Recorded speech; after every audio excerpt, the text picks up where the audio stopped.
Hello everyone. तो पहले update की बात करके चले तो अच्छी खबर है। एक इंडिया के इन्वेस्टर अब डायरेक्टली इन्वेस्ट कर पाएंगे यूएस मार्केट में। एनएससी आईएक्स ग्लोबल एक्सेस करेगा ये सब, और जो आने वाले महीनों में 30 से ज्यादा इंटरनेशनल मार्केट में इन्वेस्ट कर पाएंगे भाई इंडियंस धीरे धीरे।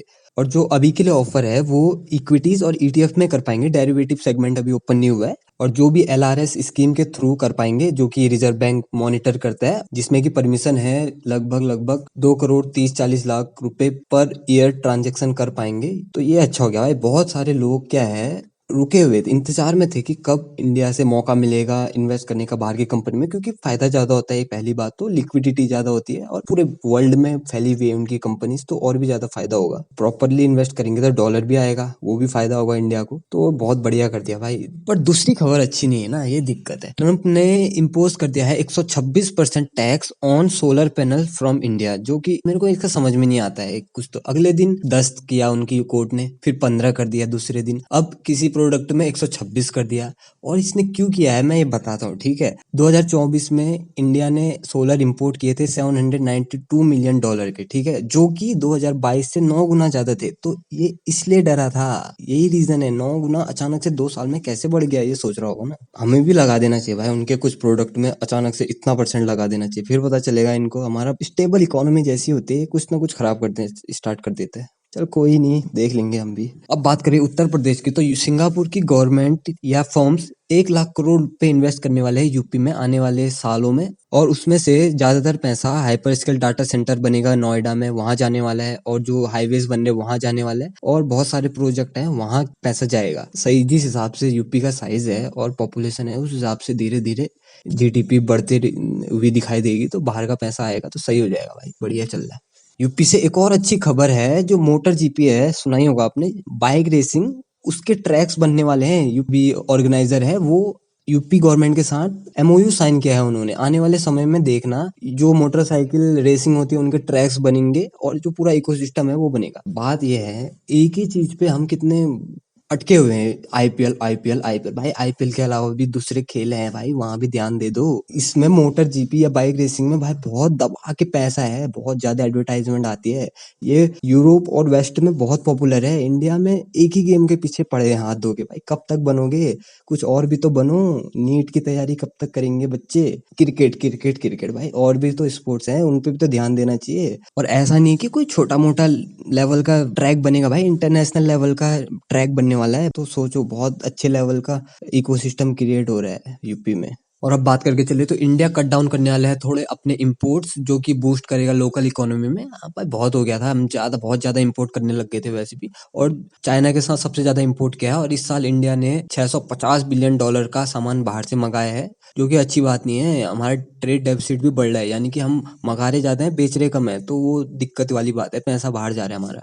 और जो मेक इन इंडिया वाला इनिशिएटिव था, वो भी ढीला पड़ता हुआ दिखाई दे रहा है। तो इसी इनिशिएटिव को बूस्ट करने के लिए थोड़ा इंपोर्ट में कट किया है, ताकि लोगों को थोड़ा स्वरोजगार मिले, रोजगार मिले। अब थोड़ा इंडिया से बाहर की बात करते हैं, तो वार्नर ब्रोस को पैरामाउंट वाले नहीं छोड़ रहे भाई। पैरामाउंट वालों ने एक डील ऑफर की है कल परसों ही, $30 पर शेयर में, जो कि $108 बिलियन होता है। नेटफ्लिक्स ने $27.5 पर शेयर से खरीदने का सोचा था, जो कि 82 बिलियन होते हैं, और वो भी कैश में दे रहा था। पता नहीं वो डील कहाँ जा रही है भाई। वार्नर ब्रोस अगर याली डील के बारे में सोचेंगे या बात करने लग जाएंगे, तो वहां उनको $2 बिलियन की पेनाल्टी देनी पड़ेगी। और ये डील पर अच्छी है, नेटफ्लिक्स से अच्छी डील दे रहे हैं पैरामाउंट वाले। पर पता नहीं, अब वार्नर ब्रोस के ऊपर है क्या करता है वार्नर ब्रोस, तो देखना होगा। फटाफट हो जाए तो सही हो जाएगा भाई, नेटफ्लिक्स वाले जीत जाए, थोड़ी प्लेलिस्ट आ जाए नेटफ्लिक्स में। कब तक पुराना वाला देखते रहेंगे यार, बोर हो गए। थोड़े नई सीरीज आई, हैरी पॉटर। अब बात करके लिए Xiaomi की, तो वो सुप्रीम कोर्ट पहुंच गए हैं भाई। अपने जो 72 मिलियन का उनका टैक्स को लेकर जो घपला चल रहा था गवर्नमेंट के साथ, तो उसको लेके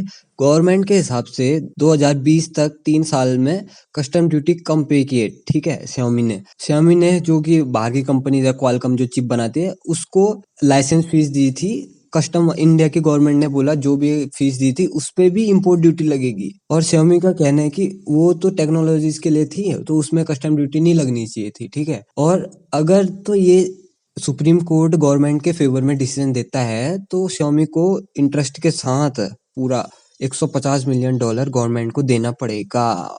अब बात करके चले रिलायंस की, तो जो इनका रिलायंस रिटेल वाला बिजनेस है वो लार्जेस्ट अनलिस्टेड कंपनी है रेवेन्यू के मामले में, यानी कि लिस्टेड नहीं है एनएससी या बीएसई में, और सबसे ज्यादा रेवेन्यू क्रिएट करी है अभी तक का। और सेकंड नंबर पे आता है फ्लिपकार्ट, क्योंकि 83,000 करोड़ रुपए का रेवेन्यू है और लिस्टेड भी नहीं है। और थर्ड में आता है मालाबार गोल्ड डायमंड्स, जिनका 66,000 का रेवेन्यू था 2025-26 में। और जो टॉप की कंपनीज है 100 कलेक्टिवली 8.9 ट्रिलियन रुपीस का रेवेन्यू क्रिएट किया था 2025 में भाई। और जो इनका कंबाइंड वैल्यूएशन है कंपनीज की टोटल 28.5 ट्रिलियन रुपीस की है। तो जरूरत क्यों पड़ेगी भाई, ये कमा रहे खुद ही है, खुद ही बिजनेस में लगा रहे हैं, इनको पहले से एक्सपेंड है, पूरा बिजनेस बना हुआ है, तो इनको जरूरत ही नहीं पड़ेगी भाई लिस्ट होने की। लिस्ट तो तब होंगे ना जब एक्सपेंड करना होता है बिजनेस को या बाहर कंट्रीज में लगाना होता है। इनके बहुत सारे बिजनेस है, इनको जरूरत ही नहीं है, यहाँ से प्रॉफिट कमाएंगे जेब में डालेंगे, क्यों लिस्टेड करेंगे, इतना लफड़ा क्यों पालना है। और उसमें से जीरोधा टॉप में आती है